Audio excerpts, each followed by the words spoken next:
It seems that everywhere I go, I hear people talking about how much they love their air fryers, but they're looking for more ways to use them. So for all of you who have one and are tired of just making frozen French fries, you'll love this change of pace recipe. We start by opening a tube of refrigerated biscuit dough and gently separating each biscuit into 2 pieces. We lay these out on a cutting board and flatten them slightly.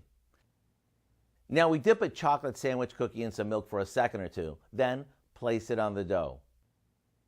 Another piece of dough goes over it and we seal the edges, pressing the dough around the cookie. We repeat this until all the dough and cookies are used up, then we pop them in our air fryer, spritz them with some oil, and let them cook for 5 minutes or so. Then we'll flip them, spritz them again, and back into the air fryer.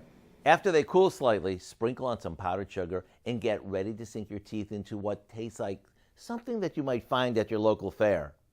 If you'd like the recipe for our blue ribbon fried sandwich cookies, simply visit our website, or you can find it in our new air fryer cookbook. I'm Howard with Kelly in the Mr. Food Test Kitchen, where today we found an amazing air fried way for you to say, ooh, it's so good. You got it all over your face. No, not really.